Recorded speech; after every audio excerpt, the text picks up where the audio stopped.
शुरू करते हैं। कुंभ पर शिवपाल यादव का एक बड़ा बयान आया है। उन्हें बोला 144 सालों की बड़ी ब्रेकिंग स्टोरी है व्यूअर्स।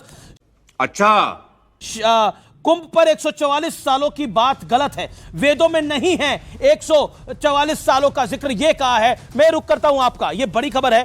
क्या आपको लगता है कि भारतीय संस्कृति की कोई भी चीज हो उसका विरोध करना, सेंगोल का विरोध करना, मतलब बाबर के कसीदे पढ़ना, महाकुंभ का विरोध करना, क्यों? हाँ बेटा, लगता है तुम मानोगे।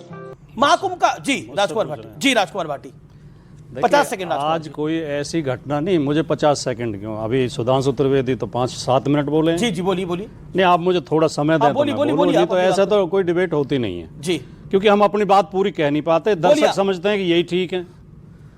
पहली बात तो आज कोई ना तो ऐसी कोई घटना हुई है, ना कोई ऐसा बयान आया है कि हम इस पे सनातन पे और आस्था पे डिबेट करें। ये प्रायोजित डिबेट है। भारतीय जनता पार्टी को ये सूट करता है कि लोगों में अंधविश्वास बना रहे, लोगों में कूफ मंडूकता बनी रहे, लोगों में पाखंड बना रहे। इसलिए भारतीय जनता पार्टी चाहती है कि ज़्यादा से ज़्यादा डिबेट इस तरह की हों कि लोगों के अंदर भ्रम फैले और विपक्ष के नेताओं के चुन चुन के वो बयान दिखाए जाएं, चुन चुन के। जैसे अभी आपने शिवपाल जी का जिक्र कर दिया।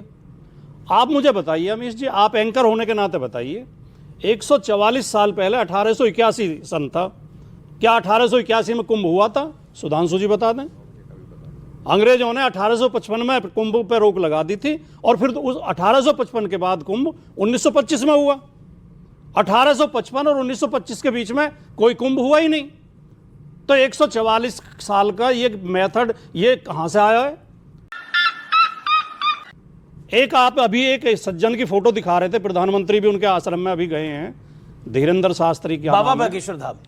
बाबा का है, गोयल नया लड़का है, जवान लड़का है, धीरेन्द्र शास्त्री है। बाबा कैसे है? वो प्रधानमंत्री तो कह रहे थे मेरा छोटा भाई, आप कह रहे हैं बाबा। प्रधानमंत्री ने अपने भाषण में कहा मेरा छोटा भाई। ये बाबा कहता है कि जो कुंभ में कुचल के मर गए हैं उन्हें तो मोक्ष मिल गया। ये तो खुशी की बात है।